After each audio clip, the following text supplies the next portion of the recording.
Right, మంచిది.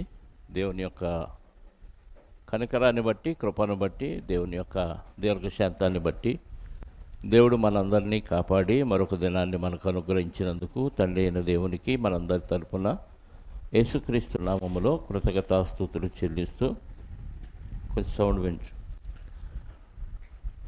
చిన్న ప్రార్థన చేసుకుని దేవుని వాక్యాన్ని కొద్ది నిమిషాలు ధ్యానం చేద్దాం. ఈరోజు సమయానికి ఇచ్చారు నాకు 10 మంచిది. ప్రార్థన చేద్దాం. క్రీస్తు యేసునందు మమ్మలను మిక్కిలిగా ప్రేమించిన మా పరలోకపు తండ్రి, అద్వితీయుడా, అగోచరుడా, ఆత్మస్వరూపి, ప్రవేశింపరాని తేజస్సులో మీరు మాత్రమే నివసించుచు అమరత్వము కలిగి ఉన్న తండ్రి, మీకు స్తోత్రాలు. గడిచిన కాలమంతా కాపాడి మరొక ఆదివారమును మాకు అనుగ్రహించి మీ చిత్తాన్ని నెరవేరుస్తూ మిమ్మల్ని స్తుతించి ఆరాధించడానికి మీరు ఇచ్చిన అవకాశాన్ని బట్టి కృతజ్ఞతాస్తుతులు చెల్లిస్తూ ఇప్పటి వరకు మీ కుమార్ని శరీరములోనూ రక్తములోనూ పాలు పొందిన మీ బిడ్డలు మందిరము దాటి వెలుపలికి వెళ్ళి తమకు అప్పగింపబడిన బాధ్యతను నిర్వహించే క్రమంలో మనసు పెట్టడానికి సహాయాన్ని దయచేయండి. మరికొన్ని మాటలు ఈ సందర్భంలో మేము ఆలోచించుటకు సిద్ధపడుతూ ఉండగా నన్ను మరుగుపరచండి. మీ వాక్యపు వెలుగులోనికి మేము పిల్లలను నడిపించే సామర్థ్యాన్ని మీ ఆత్మ సహాయంతో నాకు ప్రసాదించమని కోరుకుంటూ, వినగలిగే చెవులు, గ్రహించగలిగే హృదయాన్ని మీ పిల్లలకు అనుగ్రహించమని మా రక్షకుడు, మా పాప విమోచకుడైన క్రీస్తు యేసు యొక్క అతి శ్రేష్టమైన నామములో ప్రార్థించి అడిగి వేడుకొనిచున్నాను పరలోకపు తండ్రి, ఆమేన్. చేరవచ్చిన మీ అందరికీ ప్రభు అయిన క్రీస్తు నామములో నా శుభాలు, వందనాలు. మంచిది. ఈరోజు మార్చి నెల 2వ తేదీ. మార్చి నెల అనగానే అందరికీ వ్యాపారస్తులు కానీ, మరి బ్యాంకు ఎంప్లాయీస్ కానీ, ఈ రెండింగ్ ఎల్ఐసి వాళ్ళకి కానీ మర్చిపోయినది. మార్చి నెల అనగానే లెక్కలు చూసే నెల కదా. టార్గెట్ పూర్తి చేయాలి, లేకపోతే మొన్న అడిగాను చంద్రాన్ని ప్రార్థనలకి, ఈ ఒక్క నెల నాకు కొంచెం వెసులుబాటు ఇవ్వమని అడిగితే ఇవ్వకపోతే ఏమైద్ది అన్నాను. ఏమైద్ది, ఏజెన్సీ తీసేస్తారు, ఏజెంట్ పదవి తీసేస్తారు అన్నాను. మరి దేవుడి కార్యక్రమాలు లేకపోతే పరలోకాన్ని తీసేస్తాడు. ఏది కావాలో కోరుకోను. ఏది తీసేస్తారు, ఏది ఇంపార్టెంట్ అనేది మనం ఆలోచిస్తే పరలోకం ఇంపార్టెంట్. కాకపోతే దానికి తగిన ఏర్పాట్లు మనం చేసుకోము. అది ఉందో లేదో అనే ఒక మీమాంసలో మనం ఉన్నాం కాబట్టి దానికోసం ఎక్కువగా ప్రయాసపడం. దేవుడు భూమి మీద మనుషుల్ని సృజించిన కారణం మనం ఆలోచిస్తే ఒక మాట చూసి మనం బైబిల్లోకి వెళదాం. యాకోబు పత్రిక 1వ అధ్యాయము 18వ వచనం. యాకోబు పత్రిక 1వ అధ్యాయము 18వ వచనం. ఆయన తాను సృష్టించిన వాటిలో మనము ప్రథమ ఫలముగా ఉండునట్లు సత్యవాక్యము వలన మనలను తన సంకల్పము ప్రకారము కనెను. దేవుడు కన్నాడంట మనను. ఎందుకంట? తాను సృష్టించిన వాటిలో ప్రథమ ఫలముగా ఉండినట్లు. సృష్టి 6 రోజులు సృష్టి చేశాడు. 6 రోజుల సృష్టిలో సూర్యుడున్నాడు, చంద్రుడున్నాడు, పెద్ద పెద్ద నక్షత్ర రాసులు ఉన్నాయి. మనకంటే ఎంతో ఉన్నతంగా కనబడే పర్వతాలు ఉన్నాయి, కొండలు ఉన్నాయి, గుట్టలు ఉన్నాయి, లోయలు ఉన్నాయి, సముద్రాలు ఉన్నాయి, ఎడారులు ఉన్నాయి, అరణ్యాలు ఉన్నాయి. ఇవన్నీ మనకంటే చాలా పెద్దవి. వాటితో పాటు ఎన్నో జీవరాశులు ఉన్నాయి. వీటన్నిటినీ 6 దినాలు సృష్టి చేశాడు. అంటే మనకంటే ముందే వాటిని దేవుడు కలిగించాడు. వీటన్నిటిలో ప్రథమ ఫలం ఎవరంట? మనుషులమైన మనం. సత్యవాక్యం వలన యేసుక్రీస్తు ద్వారా మనల్ని కన్నాడు దేవుడు. కన్న దేవుడు ఊరికనే కంటాడా? సృష్టించిన వాటిలో ప్రథమ ఫలం అన్నంటే సృష్టించబడిన ప్రతి వస్తువుకి పని ఉంది కదా. సామెతలో 16:4 ఎప్పుడు చదువుతాం మనం. ఆ పై లైన్ చదవండి. సామెతల గ్రంథం 16:4. దేవుడు యెహోవా ప్రతి వస్తువును దాని పని నిమిత్తము కలుగజేసెను. ప్రతి వస్తువుని దాని పని నిమిత్తం కలుగజేసాడు. తాను సృష్టించిన సృష్టిలో ప్రతిదానికి ఏముంది? ప్రతిదానికి పని ఉంది. ఆ వస్తువు ఎంతకాలం ఉంటుంది, ఆ ఉన్న కాలాన్ని బట్టి అది చేయాల్సిన పని ఉంటుంది. చెట్లు ఉన్నాయి, కొన్ని జంతువులు ఉన్నాయి, కొన్ని పక్షులు ఉన్నాయి, కొన్ని మొక్కలు ఉన్నాయి. చెట్టు ఆయుష్కాలము దేవుడే నిర్ణయించాడు. ఒక్కొక్క చెట్టుకి ఒక్కొక్క ఆయుష్కాలం ఇచ్చాడు. 5 ఏళ్ళ, 10 ఏళ్ళ, 20 ఏళ్ళ, 50 ఏళ్ళ, 100 ఏళ్ళ, 200 ఏళ్ళ. అలాగే జంతువులకి ఆయుష్కాలం ఇచ్చాడు.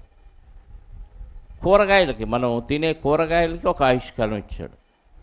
ఈ ఆయుష్కాలంలో అవి చేయవలసిన పని ఉంది, అంతే కదా. పర్వతాలు ఉన్నాయి, పర్వతాలు చేయాల్సిన పని ఏంటి తెలుసా? వచ్చే మేఘాలు, ఆకాశంలోంచి మేఘాలని అడ్డుకొని అవి వర్షించే విధంగా మనకి ఏర్పాట్లు చేస్తాయి. భూమి యొక్క సమతుల్యత దెబ్బతినకుండా దేవుడు పర్వతాలను ఏర్పాటు చేశాడు. ఆ పర్వతాల వల్ల మనం పగలగొట్టుకొని రోడ్లు వేసుకుంటున్నాం, ఇల్లు కట్టుకుంటున్నాం, చాలా ఉపయోగాలు ఉన్నాయి. ఆ పర్వతం ఉన్నంతకాలం దానివల్ల దానికి దేవుడు ఏ పని అయితే నిర్ణయించాడో ఆ పనిని అది చేయాలి. అలాగే మనం కొనుక్కున్న వస్తువులు, ఏ వస్తువు కొనుక్కున్నా అది పని చేసినంతకాలం, అది ఉన్నంతకాలం మనకి ఏం చేయాలి? అది ఆ వస్తువు పని చేయాలి, ఉపయోగపడాలి. మరి అలాగే తాను సృష్టించిన వాటిలో ప్రథమ ఫలముగా ఉండుటకు దేవుడు మనుషులైన మనల్ని ఏర్పాటు చేసుకుంటే కంటే క్రీస్తులో కన్నా మనకి పని ఉందా లేదా? చెప్పండి. పని పాట లేనోడిని ఏమంటారు? పని పాట లేనోడిని సోమరు అంటారు. అప్పుడు సోమరు అంటే పని ఉన్నా పక్కన పెట్టినోడు, లేనోడు అసలు ఏ పని చేయడు. ఇక తిండి మాత్రం టయానికి కావాలి కదా. అలాంటి వాళ్ళు ఉంటే సమాజం మెచ్చదు వాళ్ళని కదా. పుట్టినందుకు ఏదో ఒక పని చేయాలి, ఏది చేయట్లేదనుకో ఎలా బతుకుతారా అంటాడు. కనీసం వాడు అడుక్కునే పని అయినా చేయాలి కదా. అడుక్కోకుండా కూడా ఇంట్లోనే కూర్చున్నా అనుకో, ఎవరు వాడికి ఆహారం పెట్టడం, కొద్ది రోజుల్లో పోతాడు. అంటే ప్రతి మనిషికి ఏముంది? పని ఉంది. వస్తువులకి ఎలాగ పని ఉందో మనుషులకు కూడా పని ఉంది. ఎంతకాలం పని ఉంది? మనిషికి ఎంతకాలం పని ఉందంటే అవయవాలన్నీ పనిచేసే అంతకాలం పని ఉంది, అంతే కదా. అవయవాలన్నీ పనిచేసే అంతకాలం మనకు పని ఉంది. ఆ కాలం ఎవరు ఇచ్చారు? దేవుడు ఇచ్చాడు. ఎప్పుడు ఇచ్చాడు? 139 కీర్తన ఎప్పుడు చదువుతాం? 16వ వచనం. కీర్తన గ్రంథం 139వ అధ్యాయము 16వ వచనం. నువ్వు ఎందుకు పుట్టావో మనిషికి అర్థం కాకపోతే, మనిషికి పశువుకి తేడా లేదన్నట్టుగా తేడా ఉంది. పశువు పని పశువు చేస్తుంది, చెట్టు పని చెట్టు చేస్తుంది, మనిషి పని మనిషి చేయాలి. నేను పిండమునై ఉండగా నీ కన్నులు నన్ను చూచాను. నియమింపబడిన దినములలో ఒక దినమైన కాకమునిపే నా దినములన్నీయు నీ గ్రంథములో లిఖితములయ్యను. పనిని బట్టి ఆయుష్కాలం ఇచ్చాడు. అంటే మన ఆయుష్కాలం మనం తల్లి గర్భంలో ఉన్నప్పుడే ఏం చేశాడంట? రాసుకున్నాడంట. తల్లి గర్భంలో పిండంగా ఉన్నప్పుడే, ఇదిగో ఈ బిడ్డ నేను తయారు చేస్తున్నాను, భూమి మీదకి వెళ్ళి 60 ఏళ్ళు బ్రతకాలి, లేదా 100 ఏళ్ళు బ్రతకాలి. 100 ఏళ్ళు బ్రతకాలని అక్కడ గ్రంథంలో రాసుకుంటే ఇంకా 100 ఏళ్ల మించి నువ్వు బ్రతకవు, ఒక్క క్షణం కూడా బతికే అవకాశం లేదు. మరి 100 ఏళ్ళు ఎందుకు ఇచ్చాడు? 100 ఏళ్లలో నువ్వు చేయాల్సిన పని ఉంది. 30 ఏళ్ళే ఇచ్చాడు అనుకోండి, 30 ఏళ్ళలో నువ్వు చేయాల్సిన పని ఉంది. 99 ఏళ్ళు ఇచ్చాడు అనుకోండి, 99 ఏళ్ళలో మీరు చేయాల్సిన 969 ఏళ్ళు ఇచ్చాడు ఒక ఆయనకి, మెతుషాలని ఆయనకి బైబిల్లో. ఆయన చేయవలసిన పని ఉంది. అంటే కాలం పని, నీకు ఇచ్చిన ఆయుష్కాలం దాన్ని బట్టి పని. వ్యాపారంలో లెక్కలు చూస్తారు, టార్గెట్ పూర్తి అవ్వకపోతే చెప్పండి, లాస్ వచ్చిందా లాభం వచ్చిందా లెక్కలన్నీ చూసి లాస్ వచ్చింది అనుకోండి, అందరికీ షంటింగ్ ఇచ్చి కింద ఉన్న ఎంప్లాయీస్ అందరికీ నువ్వు టార్గెట్ ఎందుకు రీచ్ అవ్వలేదు, ఇలా అయితే లాభంలా నిన్ను డిస్మిస్ చేసేస్తాం, నీ ఉద్యోగం తీసేస్తాం, నీకు ప్రమోషన్లు ఇవ్వం, నీకు బెనిఫిట్స్ ఇవ్వం అని భయపెట్టేసి ఏం చేస్తారు, పురికొల్పుతారు. పురికొల్పి వాళ్ళని ఇంకా బాగా కష్టపడేటట్టు, వ్యాపారం చేసేటట్టు, బ్యాంకులు అయితే ఎక్కువగా ప్రయాసపడేటట్టు చేస్తారు. అదే బిజినెస్ అయితే ఎందుకు మన వ్యాపారం లాభాలు తగ్గినాయి, ఎందుకు బిజినెస్ సరిగ్గా మనకి ఎక్కట్లేదు, ఏ లోపం జరిగిందని లోపాలు ఏంటో ఆలోచించి ఎందుకు ఎక్కాలో బిజినెస్ దాని గురించి ప్రణాళిక సిద్ధం చేసి ఆ దిశలో ముందుకు సాగటానికి అందరినీ ప్రోత్సహిస్తూ ఉంటారు. బహుమానాలు ఇస్తారు, ఈ సందర్భంలో గిఫ్ట్లు ఇస్తారు. మెడికల్ ఫీల్డ్లో ఉన్నారు, రిప్రజెంటేటివ్స్ని ఏర్పాటు చేసుకుంటాడు. ఇదిగో మన కంపెనీ ట్యాబ్లెట్లు డాక్టర్ గారికి పరిచయం చేయండి. డాక్టర్ గారు ఆ మందే రాయాలంటే డాక్టర్ గారికి ఏమి ఇవ్వాలి, గిఫ్ట్లు ఇవ్వాలి కదా. డాక్టర్ గారికి గిఫ్ట్లు ఇస్తే డాక్టర్ గారు ఇదిగో ఈ కంపెనీ మందే వాడండి, అది తప్ప వేరే మందు పనిచేయదు అని చెప్పే విధంగా, నమ్మించే విధంగా ఆ డాక్టర్ గారు మరి ఆ మందే రాయాలంటే డాక్టర్ గారికి బహుమానాలు ఇచ్చి మరి ప్రోత్సహిస్తారు. అప్పుడు ఖచ్చితంగా ఆ మందే రాస్తాడు కాబట్టి ఆ కంపెనీ వాళ్ళు తయారు చేసిన మెడిసిన్ బాగా ఎక్కువ సేల్ అయ్యింది కాబట్టి ఆ కంపెనీ వాళ్ళకి లాభాలు వస్తాయి. లాభాలు వచ్చే కొద్ది జనాలకి లంచాలు ఇచ్చి మరి ఆ మెడిసినే వాడే విధంగా ప్రోత్సహిస్తూ ఉంటారు. అదే లాభాలు వచ్చినాయి అనుకోండి, బాగా ఇంకా లాభాలు రావాలని, ముందుకు సాగాలని ఇంకా ప్రోత్సాహాలు ఇస్తూ ఉంటారు. ఇది లోకంలో జరుగుతున్న వ్యాపారానికి సంబంధించిన లావాదేవీలు.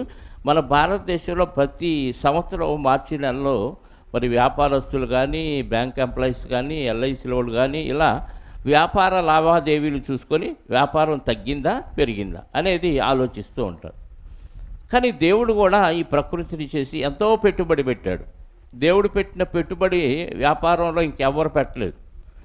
ఎంత పెట్టుబడి పెట్టాడు అంటే దాని లెక్కలే వేయలేం, అంత పెట్టుబడి పెట్టాడు. ఈ గాలి, నీరు, సూర్యుడు, చంద్రుడు, నక్షత్రాలు, ఏమంటే భూమిలో పండుతున్న రకరకాల శ్రేష్టమైన ఫలాలు, ఇవన్నీ దేవుడు పెట్టిన పెట్టుబడి. ఈ పెట్టుబడి పెట్టి ఇందులో ప్రథమ ఫలంగా మనం ఉండటానికి దేవుడు మనల్ని భూమి మీద పుట్టిస్తే మనం వచ్చిన పని మర్చిపోయి లోకంలో రకరకాల వ్యాపారాలు, రకరకాల కార్యక్రమాలు చేస్తూ ఇదే నా పని, ఇదే నా డ్యూటీ అన్నట్టుగా బతుకుతున్నాం. దేవుడు ఆయుష్కాలాన్ని తల్లి గర్భంలో ఉన్నప్పుడే నిర్ణయించి వ్రాసుకుంటే నువ్వు బయటకు వచ్చి ఏం చేస్తున్నావు అంటే ఎవరో కనిపెట్టిన పని, ఎవరో ఏర్పాటు చేసిన పని, లేదా నీకు నచ్చిన పని ఎంచుకొని ఆ పనిలో నిమగ్నం అయిపోయి అసలు పనిని పక్కన పెట్టాం. అసలు పని ఏంటి? ఎఫెసీ పత్రిక 2వ అధ్యాయము 10వ వచనం. దేవుడు ఇచ్చిన ఆయుష్కాలాన్ని బట్టి ఆయుష్కాలంలో నువ్వు చేయాల్సిన పని ఏంటి అని ఆలోచిస్తే ఎఫెసీ పత్రిక 2వ అధ్యాయము 10వ వచనాన్ని చదవండి ఒకసారి. మరియు వాటి యందు మనము నడుచుకొనవలెనని దేవుడు ముందుగా సిద్ధపరిచిన సత్క్రియలు చేయుటకై మనము క్రీస్తు యేసునందు సృష్టించబడిన వారమై ఆయన చేసిన ప్రథమ ఫలంగా ఉండటానికి యేసుక్రీస్తులో మనల్ని కన్నాడు. ఇక్కడ కూడా ముందుగా సిద్ధపరిచిన సత్క్రియలు చేయుటకై అంటే మనం పుట్టక మునిపే మన కొరకు ఏమి ఎదురు చూస్తుంది? ఇక్కడ భూమి మీద పని ఎదురు చూస్తుంది కదా. కూలివాడు రాకమునిపే ఆ పని కూలివాని కోసం ఎదురు చూస్తుంది. అలాగే మనం పుట్టక మునిపే మన కొరకు దేవుడు ఏం చేశాడంట? ముందుగా సిద్ధపరిచిన సత్క్రియలు అంటే వాక్య సంబంధంగా నువ్వు ప్రవర్తించాలి, వాక్య సంబంధమైన క్రియలు నువ్వు చేస్తూ వాక్యానుసారంగా బ్రతుకుతూ అనేకులకు ఈ సువార్తను ప్రకటించాలి. ఇది ముందుగా సిద్ధపరిచిన సత్క్రియలు. ఒక మాటలో చెప్పాలంటే దేవుడు బ్రతకమన్న విధానంలో బ్రతకటమే ముందుగా సిద్ధపరిచిన సత్క్రియ. దీనికి విరుద్ధంగా బ్రతుకుతున్నారు అందరూ. అంటే అందరూ అలాగే బ్రతుకుతున్నారు. మనం సమాధి దగ్గరికి వెళ్ళామనుకోండి, ఆ సమాధి దగ్గర ఒక్కొక్క సమాధి మీద ఒక బండ ఉంటుంది, ఒక రాయి నిలబెడతాడు. జననం, మరణం, ఆయన పేరు, ఆయన డిగ్రీ ఏంటి? Retired teacher, railway employee, doctor, engineer, ఇంకా ఎక్స్ ఆర్మీ, ఇంకా నేవీ, ఇలా రాస్తూ ఉంటారు. కూలీ అని ఎక్కడన్నా చూసారా? అది కొంచెం నామోషి కాబట్టి ఆడు కూలీ పని చేసి చచ్చిపోతాడు, అవి రాయరు. మరి ఏవి గొప్పగా కనపడుతున్నాయి ఈ సమాజంలో అంటే గొప్ప గొప్ప వ్యాపారాలు కానీ, లేదా ప్రముఖ వ్యాపారవేత్త, లేదా జడ్జి కానీ, పొలిటీషియన్ కానీ, లాయర్ కానీ, లేకపోతే డాక్టర్ కానీ, ఇంజనీర్ కానీ, ఎస్ఐ కానీ, రిటైర్డ్ సిఐ, ఇలా ఆ బండ్ల మీద పేర్లు కనపడతాయి. అంటే వీడు ఇతను పుట్టింది, పెరిగింది, ఉద్యోగం చేసి రిటైర్డ్ అయ్యి చనిపోయింది దేనికోసం అంటే, నేను పుట్టిందే దీనికోసం, నేను పుట్టిందే ఇదిగో ఎస్ఐ ఉద్యోగం చేయటం కోసం, నా బ్రతుకంతా టీచర్ ఉద్యోగం, నా బ్రతుకంతా లాయర్ ఉద్యోగం, ఈ ఉద్యోగాలు వాటి మీద వేసుకుంటాడు. చంద్రబండి మీద ఏముంటుంది? ఎల్ఐసి అని ఉంటుంది. మిగతా వాళ్ళు అమ్మగా బహుమానం ఇస్తే మామ్ గిఫ్ట్ అని ఉంటుంది, డాడ్ గిఫ్ట్ అని ఉంటుంది. అంటే నాన్న బహుమానం, అమ్మ బహుమానం. మరి దేవుడు తూచి కదా. దేవుడు ఏమి ఇచ్చాడంటే అసలు దేవుడు ఏమి ఇవ్వలా. మన వంశావళి పేర్లన్నీ ఉంటున్నాయి బండి మీద కదా. దేవుడి పేరు కదా. మనం లెక్కల్లో కూడా తల్లి, తండ్రి, గురువు. 4th ప్లేస్ ఎవరికి? 1st ప్లేస్ ఎవరికి? తల్లికి. 2nd ప్లేసు తండ్రికి. 3rd ప్లేసు గురువు. ఇంకా ఇంకొక ఆయన ఉన్నాడు, అతిథి దేవో భవ అని. మళ్ళీ లాస్ట్లో దేవుడు. అంటే దేవుడి ప్లేస్ ఎక్కడ ఇచ్చామంటే చివరిలో ఇచ్చాం. లోకంలో దేవుడికి అసలు స్థానం ఎక్కడ కనపడదండి. కాకపోతే మెడలో సిరి వేసుకుంటారు కొంతమంది, అంతే. అది కూడా ఉత్తునే మేము పలానా అని గుర్తు చేసుకోవటానికి, అంతే. అది కూడా వేసుకుంటే ఏదో ఆశీర్వాదం వచ్చింది, యాక్సిడెంట్ అయ్యి కుక్క సాగు కాకుండా ఈ సిలువు కాపాడిద్దని భ్రమతో వేసుకుంటారు తప్ప దాని మీద ప్రేమ కాదు, భక్తి కాదు. ముందుగా సిద్ధపరిచిన సత్క్రియలు చేయడానికి దేవుడు మనల్ని ఒక కాలం ఇచ్చి, కాలంలో నువ్వు చేయవలసిన పనిని నిర్ణయించి పంపిస్తే మనం వచ్చింది ఎందుకో అర్థం కాకుండా మనం లోకంలో ఏదో ఒక వృత్తిలోకి వెళ్ళిపోయి దీనికోసమే నేను పుట్టాను, దీనికోసమే నేను బ్రతుకుతున్నాను అన్నట్టుగా ఆ పనిలో నిమగ్నం అయిపోయి అసలు నేను ఎందుకు పుట్టాను, ఎవరు పుట్టించారు, నేను ఎందుకు బ్రతుకుతున్నానన్న విషయాలు పక్కన పెట్టేసి మర్చిపోయి లోకంలో ఇలా బ్రతుకుతూ ఉన్నారు ప్రియులారా. మరి ఇంత పెట్టుబడి పెట్టి, ఇంత ఆయుష్కాలం ఇచ్చి, ఇంత ఆరోగ్యం ఇచ్చి, ఇంత అద్భుతమైన శరీర నిర్మాణాన్ని తయారు చేసిన దేవుడు లెక్కలు అడుగుతాడా? అడగడా? లెక్కలు అడుగుతాడా? దేవుడికి ఏమైనా లెక్కలేదనుకుంటున్నారా? ఏదో ఇచ్చేశాడు, ఆయుష్కాలం ఇచ్చేశాడు ప్రకృతి అనుకుంటే చాలా పొరపాటండి. హాస్పిటల్లో ఒక సిలిండర్లో నుంచి మాస్క్ పెట్టి ఆక్సిజన్ ఎక్కిస్తే గంటకు 1000 రూపాయలు 2000 తీసుకుంటున్నారు హాస్పిటల్ రేంజ్ని బట్టి కదా. మరి పుట్టిన దగ్గర నుంచి నువ్వు పీలుస్తున్న గాలికి దేవుడు లెక్కేస్తే ఎంత తీసుకోవాలి? దేవుడు ఏమన్నా లెక్కలు ఇస్తున్నామా? దేవుడికి ఏమన్నా గాలి పీల్చినందుకు ఏమన్నా చెల్లిస్తున్నామా?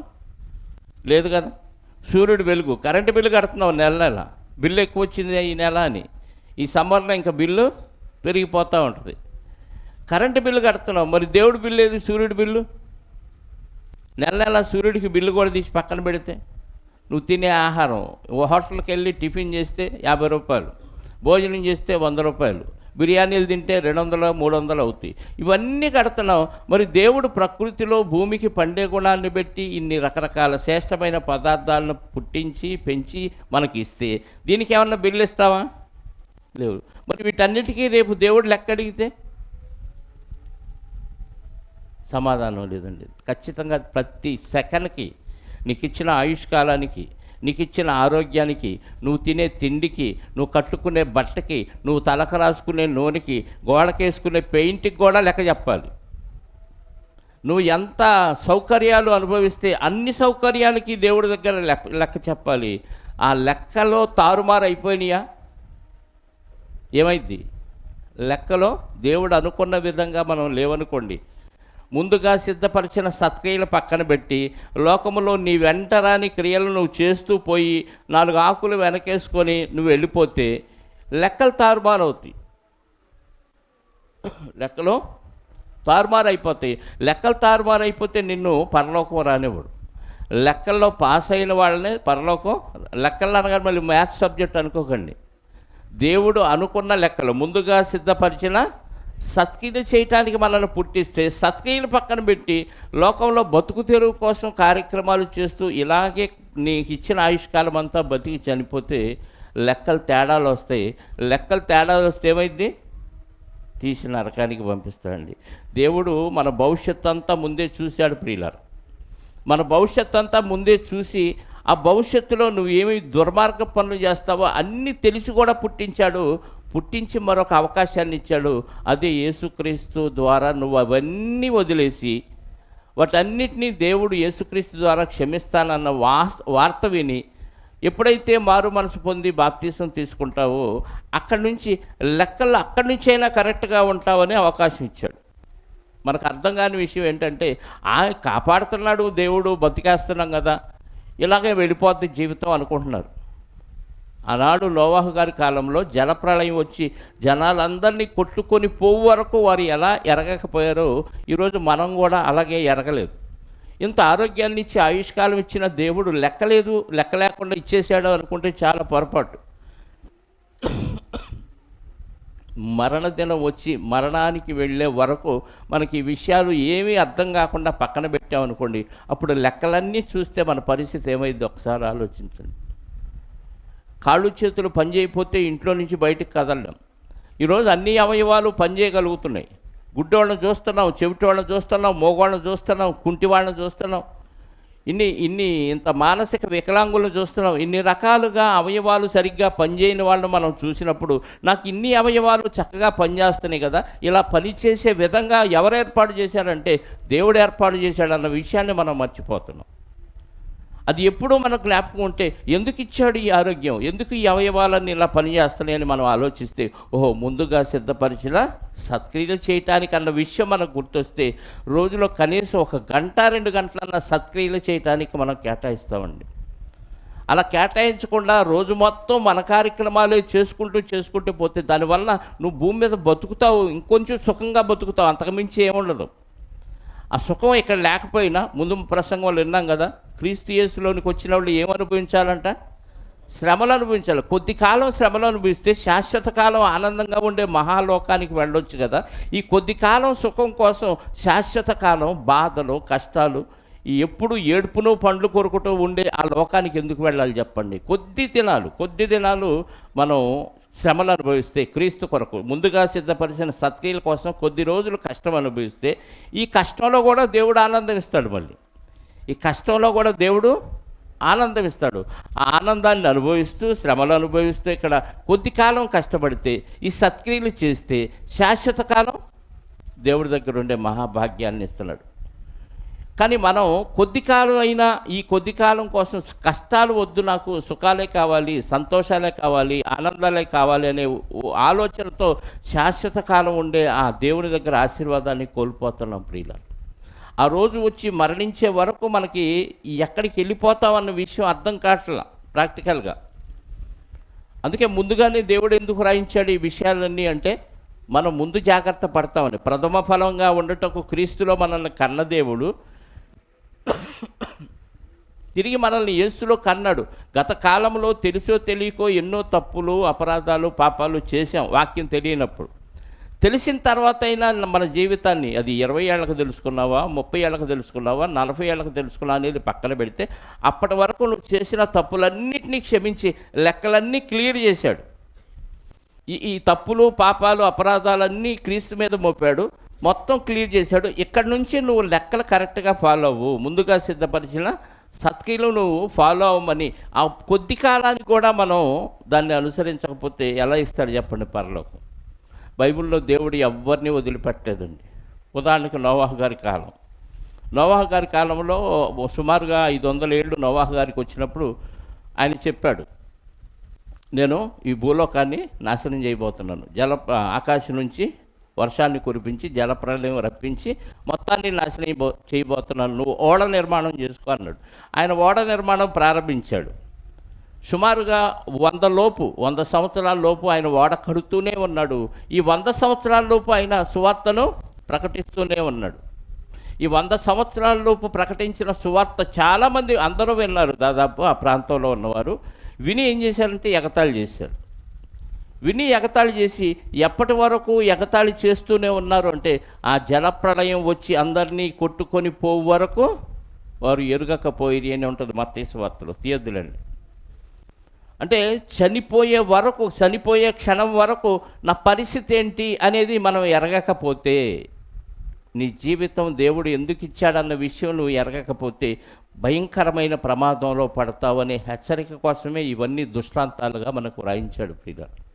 ఆ తర్వాత సొదొమ గొమొర్రా ప్రజలు భయంకరులుగా తయారైపోయారు. పెళ్లి చేసుకోవటం, పెళ్లికిచ్చుకోవటం, ఆ రోజుల్లో కూడా ఎంజాయ్ చేయటమే తప్ప పురుషులతో పురుషులు, స్త్రీలతో స్త్రీలు కామం తీర్చుకునే క్రమంలో ఉన్నప్పుడు దేవుడు అక్కడ కూడా చూశాడు, దేవదూతలను పంపించాడు. పరిస్థితి దారుణంగా ఉంది. అగ్నిగంధకాలతో కాల్చేశాడు.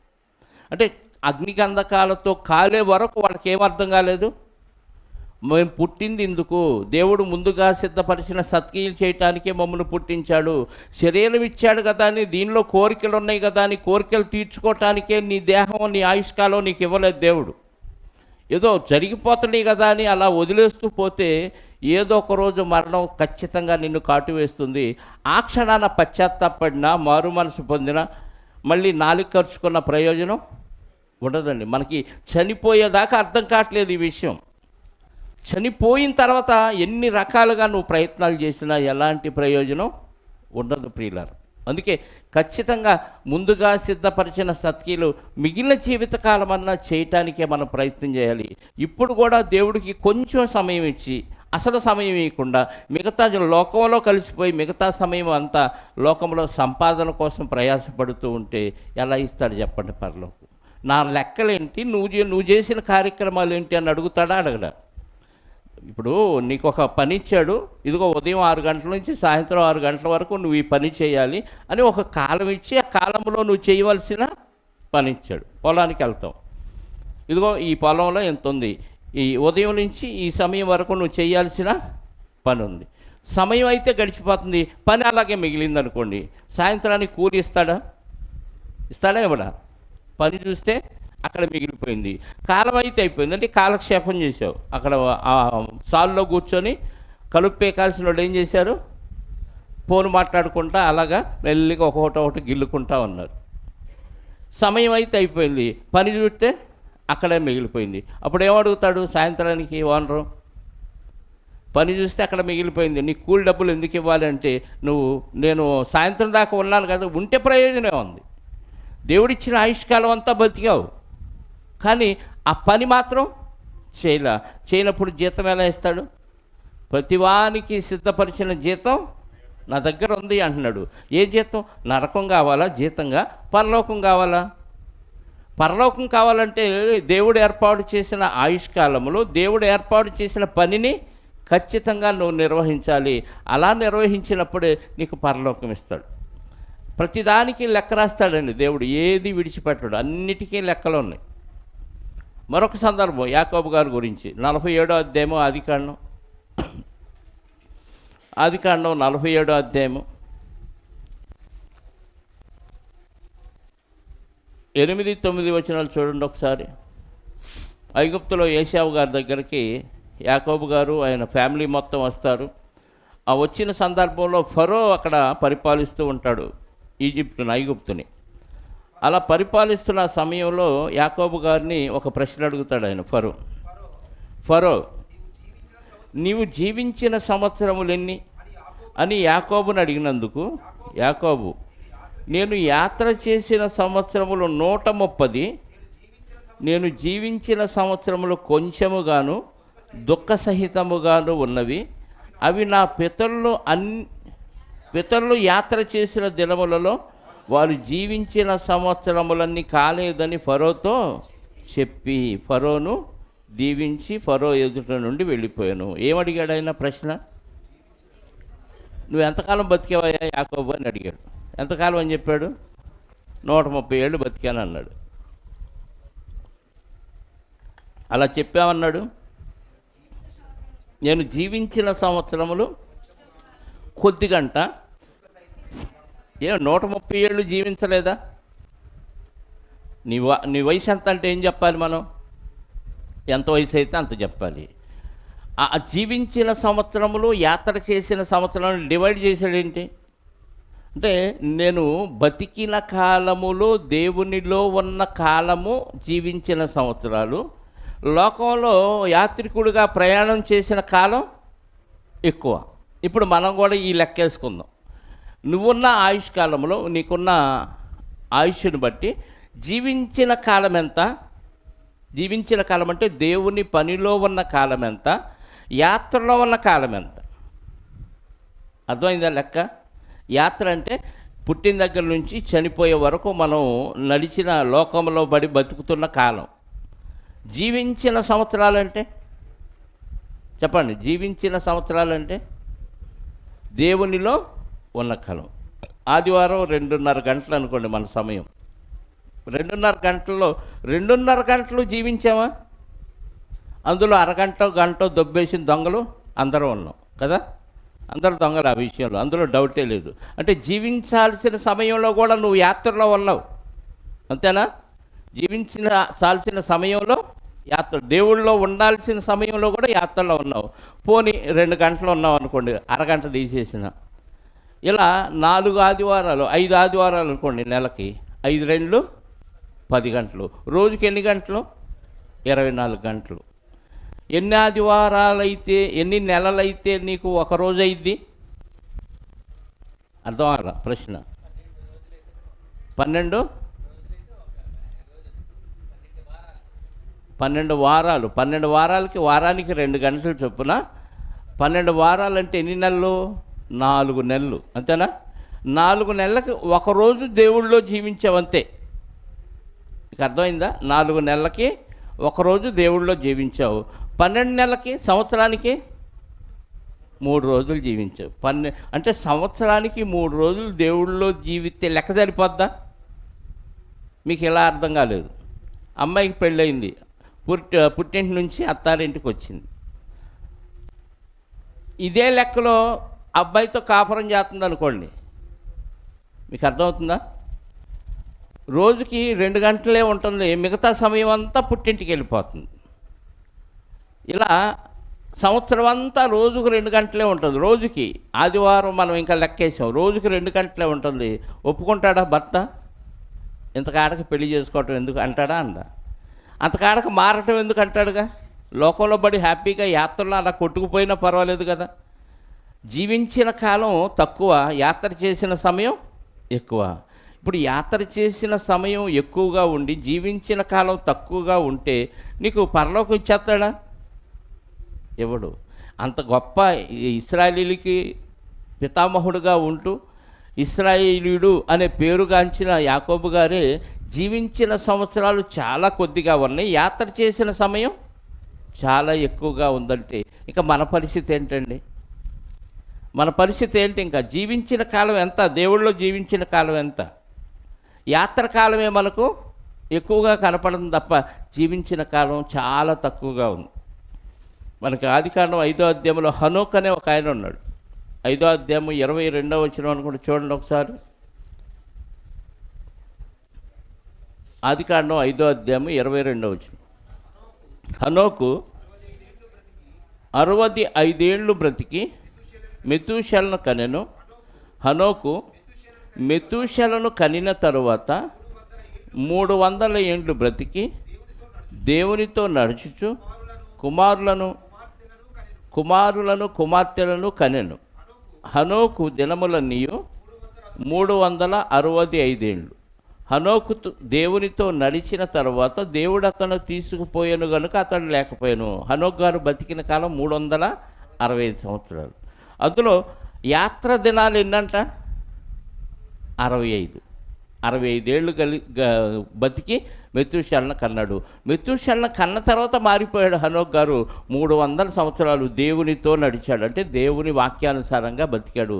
ఇప్పుడు హనోకు గారు ఆయుష్కాలం మొత్తంలో 365 సంవత్సరాల్లో, 365 రోజులు కాదు, 365 సంవత్సరాల్లో లోకంలో యాత్రా దినాలు అన్నీ 65. దేవునితో జీవించిన దినాలు ఎక్కువగా ఉన్నాయి. అంటే యాకోబు గారి కంటే ఎవరు గొప్పగా కనపడుతున్నారు ఇక్కడ? హనోక్ గారే గొప్పగా కనపడుతుంది. ఎందుకంటే 65 ఏళ్ళు లోకంలో పడ్డాడు, మారిన తర్వాత దేవునితోనే నడిచాడు. అంటే 365 ఏళ్ల జీవిత కాలంలో దేవుల్లో జీవించిన సంవత్సరాలు 300 కనపడుతున్నాయి, యాత్ర చేసిన సంవత్సరాలు 65 కనపడుతుంది. ఈ లెక్కలో మనం కూడా పోల్చుకుంటే చెప్పండి, మనం కూడా పోల్చుకుంటే లెక్కలు తారుమారైపోతాయి కదా. ఈ లెక్కలో మనం దేవునిలో జీవించిన కాలం చాలా తక్కువ. సంవత్సరానికి 3 రోజులు జీవిస్తున్నాం ఈ లెక్కలో. ఏది, ఆదివారం 2 గంటలు లెక్కేసుకుంటేనే కదా. అది కూడా ఎగ్గొట్టి ఫంక్షన్లకో పబ్బాలకు వెళ్ళిపోతే మధ్య మధ్యలో ఆ 3 రోజుల్లో కూడా కొన్ని గంటలు కోత వేయాలి మళ్ళీ, అంతే కదా. సంవత్సరానికి 3 రోజులు దేవునిలో జీవిస్తే పెళ్ళైన అమ్మాయి సంవత్సరానికి 4-5 రోజులు, వారం రోజులు కాపురం చేసి మిగతా సమయం అంతా పుట్టింట్లో ఉంటే ఇంతకాడకి పెళ్లి చేయటం ఎందుకు మీ అమ్మాయిని అంటారు. ఇది ఎంత వాస్తవం. ఇంతకాడకి మారటం ఎందుకు అంటాడు దేవుడు. లోకంలో పడి లోకంలో సంతోషాలు ఆనందాలన్నా అనుభవించవచ్చు కదా అంటాడా అంట. మరి దేవుడిలో జీవించిన కాలం ఏది? మనం యాత్ర కాలం అయితే పుష్కలంగా కనపడుతుంది, జీవించిన కాలం చాలా కొద్దిగా ఉంది. నా పితరులు జీవించిన కాలముతో పోలిస్తే ఏమన్నాడు యాకోబు గారు? చాలా తక్కువగా ఉన్నాయి అంటున్నాడు. కొంచెముగాను దుఃఖసహితముగాను ఉన్నాయి అంటున్నాడు. ఆ తర్వాత మోషే గారికి మొత్తం ఆయన బతికిన ఆయుష్కాలం 120 సంవత్సరాలు. ద్వితీయోపదేశకాండం 34వ అధ్యాయం 7వ వచనం చదవండి ఒకసారి. ద్వితీయోపదేశకాండం 34వ అధ్యాయం 7వ వచనం. మోషే చనిపోయినప్పుడు 120 సంవత్సరములు అతడికి దృష్టిమాంద్యము లేదు, అతనికి సత్తువ తగ్గలేదు. ఎంత అంట? చనిపోయినప్పుడు 120 సంవత్సరాలు. అంటే మోషే గారు మొత్తం బతికిన కాలం 120 సంవత్సరాల్లో 3 భాగాలు చేద్దాం. అపోస్తల కార్యాల గ్రంథం 7వ అధ్యాయము 20వ వచనం నుండి చూద్దాం. ఆయన జీవితం అంతా ఇక్కడ స్టెఫెన్ గారు మాట్లాడుతూ మనకు తెలియచేశారు.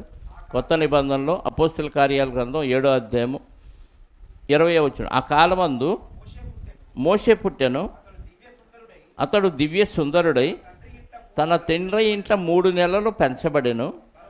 తరువాత అతడు బయట పారవేయబడినప్పుడు ఫరో కుమార్తె అతన్ని తీసుకొని తన కుమారునిగా పెంచుకొనెను. మోషే ఐగుప్తీయుల సకల విద్యలను అభ్యసించి మాటల యందును కార్యముల యందును ప్రవీణుడై ఉండెను. అతనికి 40 ఏండ్లు నిండ వచ్చినప్పుడు అంటున్నాడు. అంటే 40 ఇయర్స్ మోషే గారి జీవితం విద్యాభ్యాసానికి సరిపోయింది, అంతే కదా. సకల విద్యలు నేర్చుకోవటానికి సరిపోయింది. పుట్టాడు, బయట నదిలో పడేసింది, ఫరో కుమార్తె తీసుకెళ్ళింది, నా కొరకు కుమారుని పెంచమని తల్లికే ఇచ్చింది. సకల విద్యలో 40 ఏళ్ళలో నేర్చుకున్నాడు. 40 ఏళ్ళు వచ్చిన తర్వాత బయటకు వచ్చాడు. నా వాళ్ళు ఎలా ఉన్నారు ఐగుప్తీయులు అని చూద్దాం అనుకున్నాడు. అప్పుడు ఒకడు ఐగుప్తుడిని చంపటం చూసి వెంటనే ఐగుప్తుడిని చంపేసి ఇసుకలో పాతిపెట్టాడు. హెబ్రీయుడిని ఐగుప్తుడి కొడతంటే ఆ ఐగుప్తుడిని చంపి ఇసుకలో పాతిపెట్టాడు. రెండవ రోజు మరొక హెబ్రీయుడు చూసి హెబ్రీయుడు కొట్టుకుంటే చూసి, అరే మీరు సహోదరులా ఎందుకు కొట్టుకుంటున్నారు అని అడిగితే, నువ్వు నిన్న వాడిని చంపినట్టు నన్ను కూడా చంపుదావా అనుకున్నాడు. అనేసరికి ఓహో ఈ విషయం అందరికీ తెలిసిపోయింది అనుకొని అక్కడి నుంచి పారిపోయి మిద్యాను అరణ్యంలోకి వెళ్ళి అక్కడే సెటిల్ అవుతాడు. అక్కడ 40 ఏళ్ళు ఉంటాడు. మళ్ళీ కిందకు వద్దాం. 29-30 వచనాలు అదే 7వ అధ్యాయము అపోస్తల కార్యాల గ్రంథం. మోషే ఆ మాట విని పారిపోయి మిద్యాను దేశంలో పరదేశి అయ్యుండి అక్కడ 2 కుమారులను కనెను. 40 ఏళ్ళైన పిమ్మట సీనాయి పర్వతారణ్యమందు ఒక పొదలో అగ్నిజ్వాలలో ఒక దేవదూత అతనికి కనపడెను. మోషే చూసి ఆ దర్శనమునకు ఆశ్చర్యపడి దాన్ని నిదానించి చూచుటకు దగ్గరకు రాగా, అంటే 40 ఏళ్ళు అక్కడ ప్రయాసపడ్డాడు. ఒక 40 ఏళ్ళు జీవితకాలంలో ఏం చేశాడంటే సకల విద్యలో నేర్చుకోవటానికి ప్రవీణుడు అవ్వటానికి సరిపోయింది. రెండో 40 పారిపోయాడు. ఆ మామ మందను మేపుకుంటూ పెళ్లి చేసుకొని పిల్లలు కానీ ఈ కార్యక్రమాల్లో 40 ఏళ్ళు అయిపోయింది. అంటే టోటల్గా మోషే గారి జీవితకాలంలో ఎంత అయిపోయింది? 80 ఏళ్ళు యాత్ర చేశాడు మోషే గారు. 80 ఏళ్ళు ఏం చేశాడు? యాత్ర చేశాడు. ఆ 80 ఏళ్ళు గడిచిన తర్వాత పొదలో ఒక దేవదూత ద్వారా దేవుడు ప్రత్యక్షమై అక్కడ విషయం అంతా చెప్తే, ఐగుప్తులోంచి నా పిల్లలను నువ్వు తోడుకొని రావాలి వచ్చేయంటే అప్పుడు వచ్చేస్తాడు. అంటే మిగిలిన 40 సంవత్సరాలు 36వ వచనం చదువుదాం. అదే 7వ అధ్యాయం. ఇతడు ఐగుప్తులోను ఎర్ర సముద్రములోను 40 ఏండ్లు అరణ్యములోను మహత్కార్యములను సూచక్రియలను చేసి వారిని తోడుకొని వచ్చెను. ఎవరో మోషే గారు. అంటే 80 ఏళ్ళు మోషే గారి జీవితంలో యాత్రా జీవితములుగా మారిపోతే దేవునిలో జీవించిన కాలం ఎంత? 40 సంవత్సరాలు. 120 ఏళ్ల జీవిత కాలంలో 40 సంవత్సరాలు. ఆయన దేవునిలోకి వచ్చిన తర్వాత మళ్ళీ వెనక్కి వెళ్ళా. హనోకు గారు దేవునిలోకి వచ్చిన తర్వాత మళ్ళీ వెనక్కి వెళ్ళా. 65 ఏళ్ళు లోకంలో యాత్ర చేశాడు. జీవించిన కాలం 300 సంవత్సరాలు ఉన్నారు హనోక్ గారు. వచ్చిన తర్వాత వెనక్కి వెళ్ళా. మోషే గారు దేవునిలోకి వచ్చిన తర్వాత మళ్ళీ వెనక్కి, అంటే దేవునిలోని నిత్య జీవంలోనికి వచ్చిన తర్వాత మళ్ళీ స్టెప్ వెనక్కి వేయాలి వీళ్ళు. కానీ ఈరోజు క్రైస్తవులుగా మనం బాప్తిసం తీసుకొని దేవునిలోకి వచ్చి ఎన్ని సంవత్సరాలు గడుస్తుంది? నీ లెక్కలేంటి? మార్చి నెల వచ్చింది, లెక్కలు తేల్చుకో. మరి వ్యాపారస్తులు లెక్కలు చేరుస్తున్నారు, లెక్కల్లో తేడా వస్తే డిస్మిస్ అంటున్నారు, ఉద్యోగం ఊస్ట్ అయిపోతుంది. ఇక్కడ ఉద్యోగం ఊస్ట్ అయినా దేవుడు బతికిస్తే హ్యాపీగా బతికేస్తాం. ఆకాశ పక్షులను చూడండి, అవి విత్తవో కోయవో కొట్టలో కూర్చో, వాటికంటే శ్రేష్ఠులైన మిమ్మల్ని ఆయన పోషించడా అంటున్నాడు. ఎందుకు పోషించవు ప్రభు అంటాం, కానీ మా ప్రయత్నాలు మేము చేయాలి ప్రభు అంటాం. అంతే కదా. గాలిలో దీపం పెట్టి దేవుడా అంటే చెప్పండి ఏమైంది? ఆరిపోదా అంటాడు. నిజంగా విశ్వాసంతో చేస్తే ఆరిపోయిద్దా? ఆరిపోదు. ఈ కొండను తీసుకెళ్ళి అక్కడ పడవేయబడు అంటే విశ్వాసంతో ప్రార్థన చేస్తే పడిద్ది అన్నాడు. ఎన్నో అద్భుతాలు మహత్కార్యాలు సూచక్రియలు చేసిన దేవుడు మనకున్నాడు.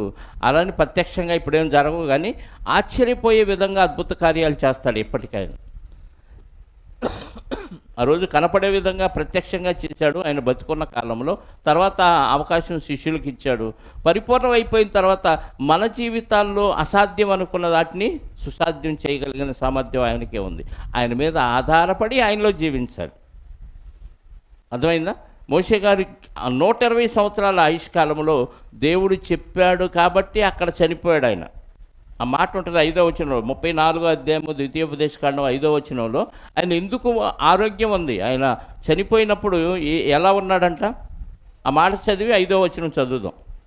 ద్వితీయోపదేశకాండం 34వ అధ్యాయము 7వ వచనం తర్వాత, ఆ మోషే చనిపోయినప్పుడు 120 సంవత్సరాల ఈడు గలవాడు, అతనికి కంటి దృష్టిమాంద్యం లేదు, అతని శరీరంలో బలహీనత ఏమి అంటే అనారోగ్యం లేదు, కళ్ళ చూపు కూడా ఏమి అంటే మంచి ఆరోగ్యంగా ఉన్నాడు. 120 సంవత్సరాలప్పుడు ఆరోగ్యంగా ఉన్న మోషే గారు మరి చనిపోవలసిన పరిస్థితి ఏంటి? దృష్టిలోపం లేదు, సత్తు తగ్గలేదంటే మంచి యాక్టివ్గా ఉన్నట్టేనా?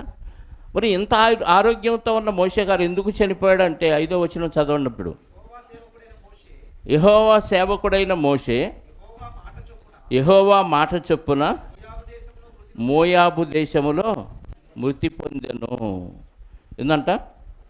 యెహోవా మాట చొప్పున నువ్వు వెళ్ళాలి, ఆ కొండెక్కాలి, ఆ పర్వతం మీద నువ్వు నలుదిక్కుల కనాను దేశాన్ని చూసి, కనాను దేశంలో ప్రవేశించడానికి అవసరం లేదు, నువ్వు వెళ్ళటానికి వెళ్ళలేదు, ఆ పర్వతం మీద నుంచి నలుదిశల కనాను దేశం సరిహద్దులు చూసి చనిపోవాలి. దేవుని మాట చొప్పున మృతి పొందాడు. 40 ఏళ్ళు దేవుడిలో జీవించాడు, లెక్కలన్నీ క్లియర్ చేసుకున్నాడు. దేవుడు చనిపోమంటే ఆరోగ్యంగా ఉన్న ఆయన కూడా చనిపోయాడు. అంటే చావుకి వెనకాడలేదు. ఎందుకంటే ఇక్కడ చనిపోతే అక్కడ నిత్య జీవంలో ఉంటానని విశ్వాసంతో ఆయన బతికాడు. చివరి 40 సంవత్సరాలు, 120 సంవత్సరాల్లో 40 సంవత్సరాలు దేవునిలో జీవించాడు. యాత్రకాలం ఎంత మోషే గారిది? యాత్రకాలం 80 సంవత్సరాలు. 80 సంవత్సరాలు యాత్ర చేశాడు, జీవించిన కాలం 40 సంవత్సరాలు. ఇప్పుడు మన జీవితం పరిస్థితి ఏంటి? మన బాప్తిసం తీసుకున్న దగ్గర నుంచి దేవునిలో జీవించిన కాలం ఎంత చెప్పండి? ఎంత ఉంది? లెక్కలు ఏమన్నా ఉన్నాయా?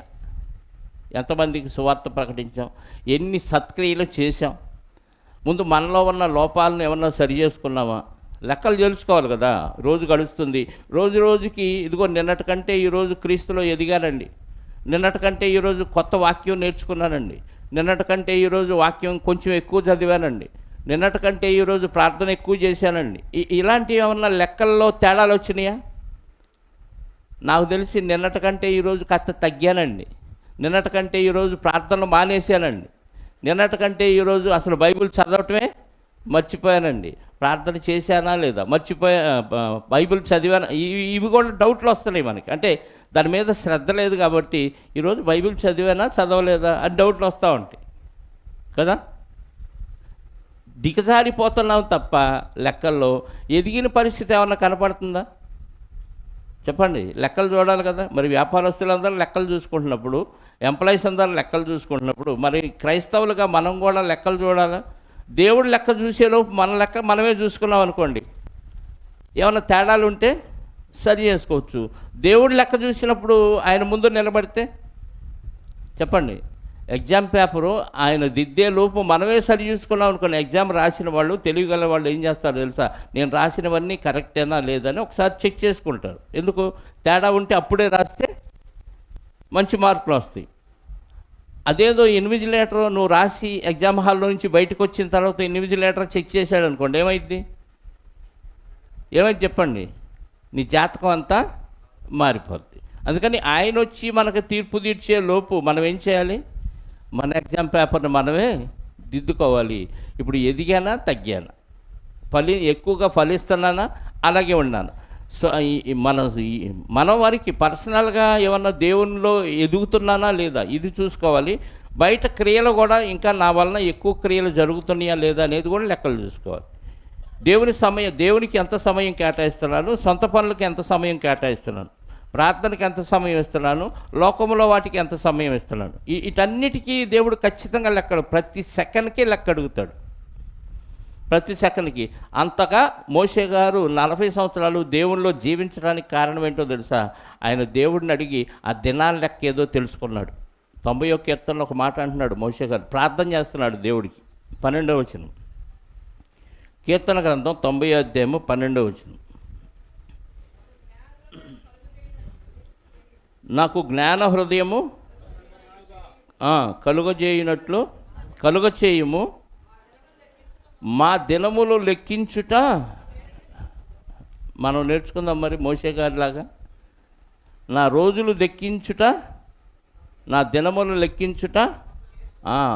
చచ్చిపోయినాక 11వ రోజు దినం చేద్దాం, ఈ దినం గురించి కాదు అది. 9వ రోజు చేద్దామా, 11 ఆ లెక్కలు కాదు అడిగింది. ఏ లెక్క? బతికొండగానే నాకు దేవుడిచ్చిన ఆయుష్కాలం ఎంత, ఆరోగ్యం ఎంత, దీనిలో దేవుని కోసం జీవించిన కాలం ఎంత, ఈ లెక్కలు నాకు అలవాటు చేయ నేర్పించాయి అని అడుగుతున్నాడు. మనకి నేర్పించాల్సిన అవసరం లేదనకుండానే మనమే సొంత కార్యక్రమాలకే ఎక్కువ సమయాన్ని కేటాయిస్తున్నావు. నువ్వు నేర్పించాల్సిన అవసరం లేదు ప్రభా, మా లెక్కలన్నీ మాకు బాగా తెలుసు. ఏం చేద్దాం ప్రభా, మరి లోకం దాని పోకడ అలా ఉంది, చేయగలిగింది ఏమి లేదు ప్రభా, తర్వాత నీ ఇష్టం, ఏం చేసుకుంటావు చేసుకో అన్నట్టుగా మనం ఫీల్ అవుతున్నాం కదా. ఖచ్చితంగా దేవుడిచ్చిన ఆయుష్కాలానికి, ఆరోగ్యానికి, దేవుడు వ్రాసిన సత్క్రియలకు లింక్ ఉంది. కొరింథీ 2వ పత్రిక 5వ అధ్యాయం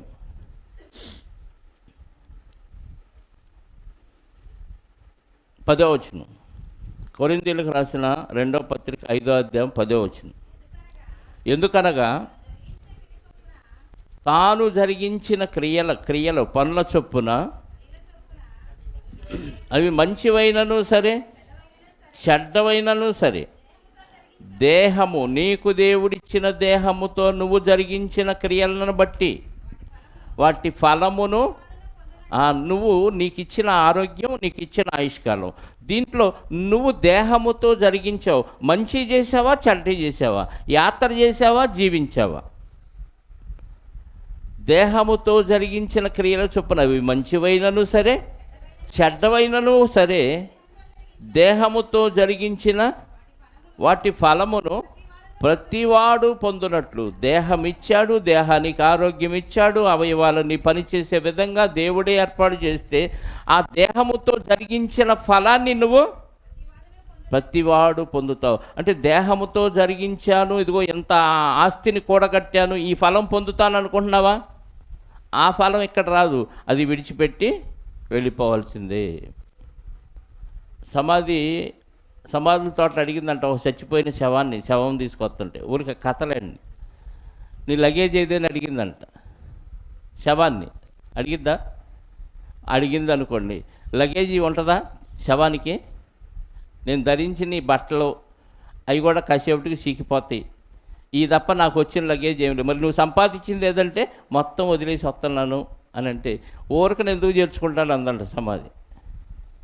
అంటే సమాధికి కూడా ఏం కావాలి? లంచం కావాలి. లగేజ్తో ఏమి సమాధికి వెళ్ళడం. నువ్వు జరిగించిన దేహముతో జరిగించిన క్రియల వలన ఫలం ఏంటంటే, ఇదిగో ఇక్కడ ఆస్తి సంపాదించాను, మా పిల్లల్ని చదివించాను, మా ఆవిడికి నగలు దిగేశాను, ఇల్లు కట్టాను, స్థలాలు కొన్నాను, వాహనాలు కొన్నాను, ఇవన్నీ ఇక్కడే వదిలిపెట్టి ఖాళీగా వెళ్ళిపోవాలి. కానీ క్రియల ఫలం వస్తుంది, క్రియల ఫలం వస్తుంది. చెడ్డ క్రియలు చేసావా, దాని ఫలం వస్తుంది. ఆ క్రియల వలన వచ్చిన బాహ్య సంబంధమైన ఆస్తి రాదు. మీకు అర్థమైందా? నేను కష్టపడి పనిచేస్తే దానివల్ల డబ్బు వచ్చింది, డబ్బుతో నేను ఇల్లు కట్టాను అనుకోండి, ఇల్లు నాతో పాటు రాదు. నేను కష్టపడి పని చేసి కట్టిన ఇల్లు రాకపోగా ఈ కష్టం నాతో వస్తుంది. ఈ కష్టానికి ఫలం ఏంటంటే, నువ్వు దేవుని కోసం కష్టపడలేదు కాబట్టి, సత్క్రియల కోసం ఈ సమయాన్ని వృధా సత్క్రియలు చేయలేదు కాబట్టి, నీ శరీరాన్ని కాపాడుకోవటానికి నువ్వు చేసావు కాబట్టి, ఈ క్రియల ఫలం ఏంటంటే నిత్య నరకం అంటున్నాడు. మరి సత్క్రియల కోసం శ్రమ అయినా, ఇరుకైనా, ఇబ్బంది అయినా ఈ శరీరాన్ని కష్టపెట్టి పని చేయిస్తే దీని ఫలం నిత్య జీవం. అందుకే ప్రతివాడు శరీరముతో జరిగించిన క్రియల ఫలము ఖచ్చితంగా పొందాలి. అదిగో నా దగ్గర దానికి సంబంధించిన జీతం ఉంది అంటున్నాడు. శరీరముతో జరిగించిన క్రియలు మంచివైనా సరే, చెడ్డవైనా సరే, ప్రతి ఒక్కడు ఏం చేయాలి? ప్రతి ఫలం అనుభవించాలి. ఆయన దగ్గర ప్రత్యక్షం అవ్వాలి. అప్పుడు తీర్పు తీరుస్తాడు. నువ్వు మాట్లాడేవే చూసావా, మాట్లాడిన మాటకు కూడా లెక్కలు ఉన్నాయంట. టాక్ టైం అంటాం కదా ఫోన్లో. ఒక్కోసారి ఫోన్ చేస్తే ఏమొచ్చింది సమాధానం? నీ టాక్ టైము అయిపోయింది. అంటే నువ్వు ఇక్కడ గొంతు చించుకొని అరిచినా ఆ సౌండ్ అవతలోడికి వెళ్ళదు. దేవుడు నీ టాక్ టైమును కట్ చేశాడు అనుకోండి, నువ్వు అప్పుడు ఏమంటావు? నాదా సత్యస్వరూపి పరిశుద్ధుడా అని కేకలేస్తావు. ధనవంతుడు, అబ్రహామా, తండ్రివైన అబ్రహామా, నా యందు కనికరపడి ఆ లాజర్ని, ఆ వేలుని నీటిలో ముంచి నా నాలుకను చల్లార్చుటకు లాజర్ పమ్మని కేకలు వేస్తే, కేకల వలన ఎలాంటి ప్రయోజనం లేదు. టాక్ టైము అయిపోయింది. అందుకే మత్తయి సువార్తలో ఒక మాట అన్నాడు చూడండి, 12వ అధ్యాయం 36వ వచనం, 12:36. నేను మీతో చెప్పున్నదేమనగా, మనుష్యుల పలుకు వ్యర్థమైన ప్రతి మాటను గూర్చి విమర్శ దినమున లెక్క చెప్పవలసి ఉండును. అంటే నువ్వు ఎన్ని మాటలు మాట్లాడావు, ఇందులో వ్యర్థమైన మాటలకు లెక్క చెప్పాలి. దేవుని మాటలకైతే లెక్క చెప్పాల్సిన అవసరం లేదు. ఇవన్నీ సత్క్రియల కోసం మాట్లాడావు కాబట్టి ఓకే ఓకే అంటాడు. వ్యర్థమైన అనవసరమైన మాటలు మాట్లాడావు చూడు, చెప్పండి. 10 రూపాయల కూరగాయలు కొనడానికి ఎంతసేపు డిస్కషన్ అండి? అంత టాక్ టైం అవసరం అక్కడ? ఒక పూట తిని అరిగిపోయే వాటి కోసం అంత టాక్ టైమా? ఒక వ్యక్తిని రక్షించడానికి 2 మాటలు అడిగి చెప్పానండి, వాడు వినలేదు, వదిలే అంటాం. ఇది కూరగాయల దగ్గరేమో ఇంత వాయిస్లు రైజ్ చేసి ఇన్నిసార్లు మాట్లాడి బేరం ఆడావు. ఆడు 2 సార్లు చెప్తే వాడు వినకపోతే, మారకపోతే వదిలేస్తావా? అక్కడ టాక్ టైం ఎక్కువ వాడవా? మరి ఎక్కడ వాడతాం? ప్రతి వస్తువు కొనే విషయంలో ఎన్నో బేరాలు ఆడతాం, దీనికి మాత్రం వాయిస్ని ఎక్కువగా ఉపయోగిస్తాం. అంతే కదా? ప్రతి వ్యర్థమైన మాటను గూర్చి లెక్క చెప్పాలంట దేవుడికి. అంటే అన్ని లెక్కలు అడుగుతాడా? ఏం విన్నావో లెక్కలు అడుగుతాడు, ఏం మాట్లాడావో లెక్కలు అడుగుతాడు, ఎక్కడికి నడిచావో లెక్కలు అడుగుతాడు, కాళ్ళని ఏ క్రియలు చేసావో చేతులను లెక్కలు అడుగు. ప్రతి అవయవంతో నువ్వు చేసిన పనిని లెక్క ఉంది. ఏదో సినిమాలో డైలాగ్ ఉంది, నాకు ఒక లెక్క ఉంది, నాకు తెక్క ఉంది, దానికి ఒక దేవుడికి తెక్కేం లేదు. ఏ తెక్కన్న ఉంటే మనకుంది కదా. ఆ తెక్కతో మనం లెక్కలేని పనులన్నీ చేస్తున్నాం కాబట్టి లెక్కలేని మాటలు మాట్లాడుతున్నాం, లెక్కలేని పనులు చేస్తున్నాం. కానీ నీకు ఇక్కడ లెక్క లేకపోయినా దేవుడి దగ్గర మాత్రం ఖచ్చితంగా లెక్క ఉంది. నీకు ఇచ్చిన ఆరోగ్యం ఎంత, నీకు ఇచ్చిన ఆయుష్కాలం ఎంత, నీ దేహం ఎలా పనిచేసింది, దీన్ని బట్టి నువ్వు చేసిన క్రియలేంటి, ఈ క్రియల ఫలం పరలోకం రావాలని చేసావా, లోకంలో సంపాదన కోసం చేసావా? ప్రతిదానికి లెక్క అడుగుతాడా? ఖచ్చితంగా ప్రతిదానికి లెక్క అడుగుతాడండి. అందుకే పేతురు గారు ఒక మాట చెప్పాడు. పేతురు గారు రాసిన పత్రిక 4వ అధ్యాయం 1వ పత్రిక 3వ వచనం నుండి చదవండి. మనము పోకిరీ చేష్టలు, దురాశలు, మద్యపానము, అల్లరితో కూడిన ఆటపాటలు, తాగుబోతుల విందులు, చేయదగిన విగ్రహ పూజలు మొదలైన వాటి యందు నడుచుకొనుచు అన్యజనుల ఇష్టము నెరవేర్చుకొనుచుండుటకు గతించిన కాలమే మనము అని ఎవరి గురించి చెప్తున్నాడు తెలుసా?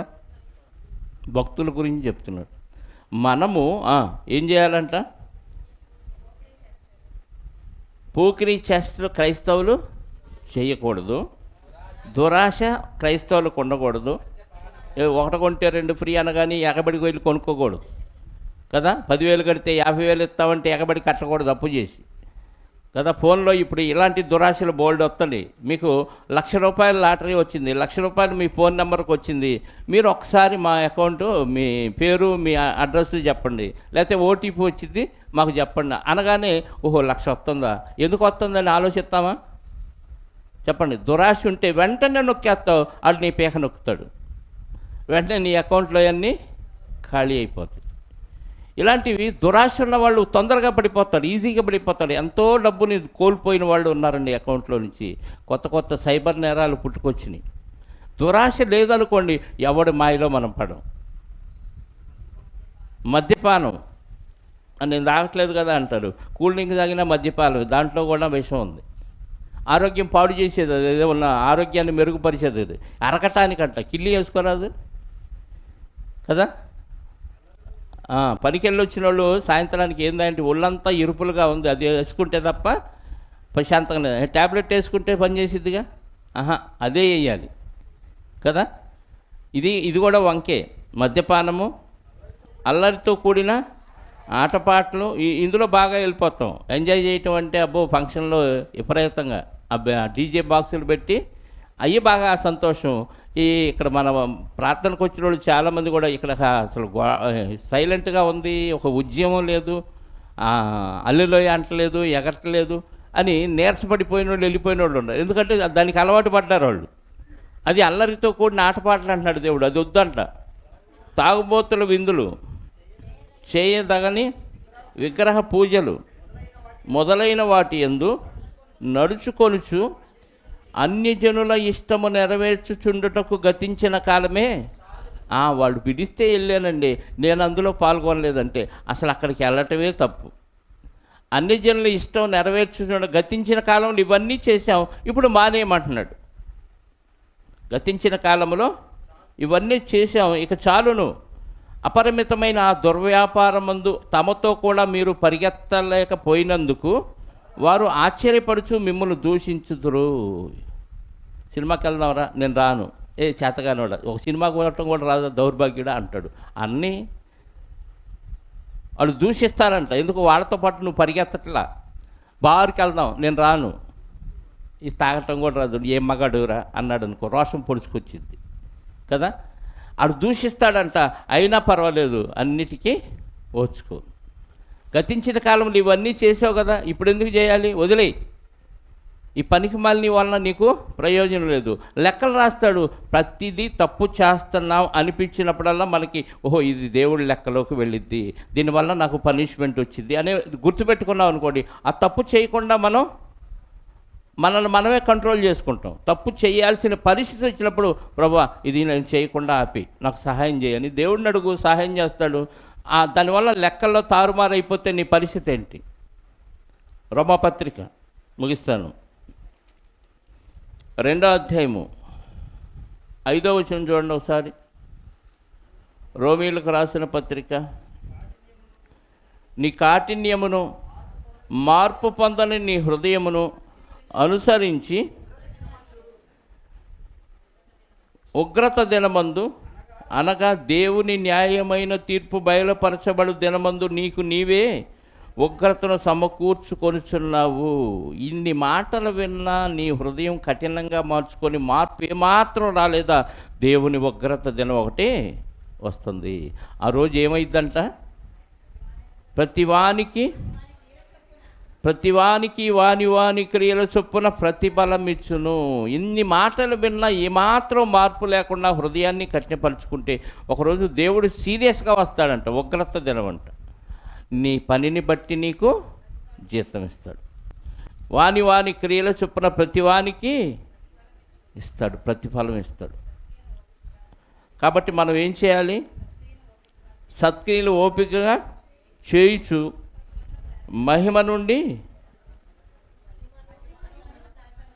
సత్క్రియలు ఓపికగా చేయుచు మహిమను ఘనతను అక్షయతను వెదుకువానికి నిత్య జీవమనిస్తాడు. సత్క్రియలు ఓపికగా చేయాలి. అందుకే ముందుగా సిద్ధపరిచిన సత్క్రియలు చేయటానికే మనం ఉన్నాం. కాబట్టి ఇవన్నీ వాళ్ళు అంటారు కదా, వాళ్ళు వెళ్ళకపోతే బాగోదు, వాళ్ళు ఫీల్ అవుతారని అన్ని జనులు చెప్పినట్టుగా నువ్వు విని దేవుని లెక్కల్లో నువ్వు వెళ్ళిపోయావు అనుకోండి, వెంటనే నిత్య నరకాన్ని ఇస్తాడు.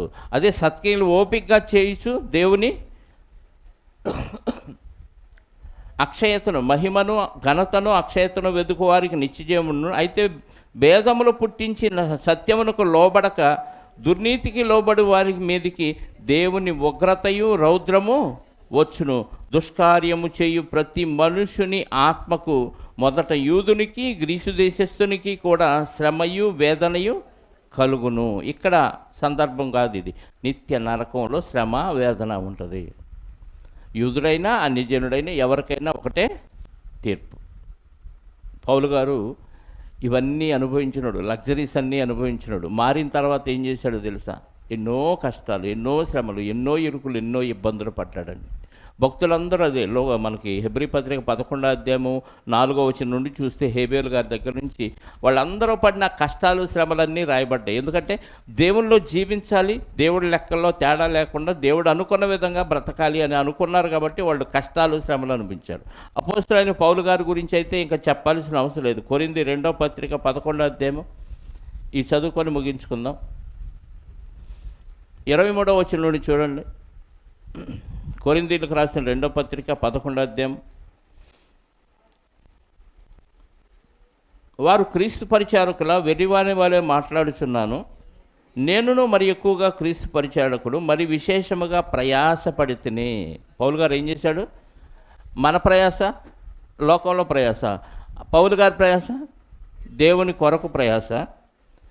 మరి అనేక పర్యాయములు చెరసాల్లో ఉంటుంది. మనం దొంగతనం చేసి వెళ్తాము చెరసాల్లో.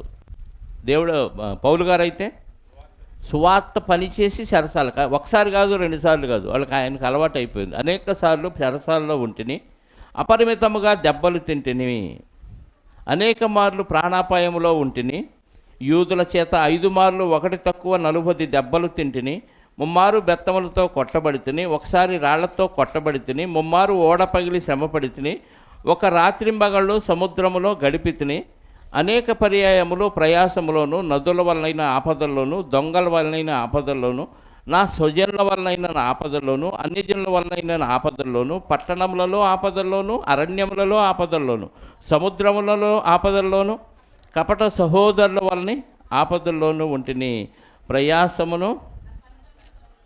ప్రయాసముతోనూ కష్టముతోనూ తరచుగా జాగరణములతోనూ ఆకలి దప్పులతోనూ తరచుగా ఉపవాసముతోనూ చలితోనూ దిగంబరతనంతోనూ ఉంటిని.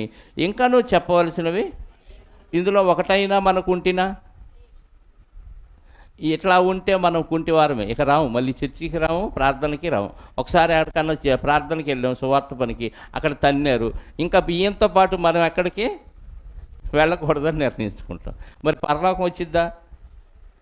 ఈయనకి సంభవించింది మనం లెక్కేస్తే ఒకటన్నా జరిగిందా మన జీవితంలో? మరి ఒక్కటి కూడా జరగకపోతే మనం దేవుళ్ళు జీవించినట్ట మరణించినట్ట? బాప్తీసం అయితే తీసుకున్నాం, కానీ సత్క్రియలే ఎంతసేపు, ఎన్ని గంటలు కాదు, ఎంతసేపు దేవుల్లో జీవించున్నాం? లోకంలో ఎంతకాలం యాత్రలో ఉన్నాం? దేవుల్లో జీవించిన కాలం ఎంత? లెక్కలు తేల్చుకోవాలా వద్దా? మార్చి నెల వచ్చింది, మరి లెక్కలు తేల్చుకోండి. లేకపోతే ఆయన తేల్చేదాకుంటే లెక్కలు తారుమారైపోతాయి.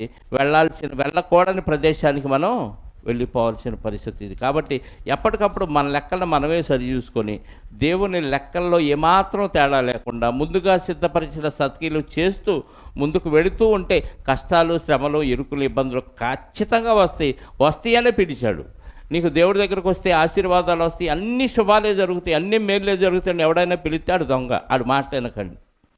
అర్థమైందా?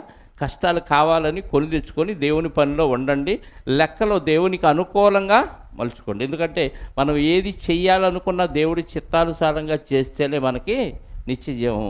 దేవుడు తీర్పు తీర్చినప్పుడు ఆ తీర్పులో మనం నిలబడగలగాలి, ధైర్యంగా ఆయన మొహాన్ని చూడగలిగే సామర్థ్యాన్ని మనం సంపాదించుకోవాలంటే ప్రతిరోజు మనల్ని మనం చెక్ చేసుకోవాలి. బ్యాటరీ మీద, పెట్రోల్ బంకుల మీద, అది ట్యాంకుల మీద రాసేది నన్ను గమనించండి అని. ఏమని?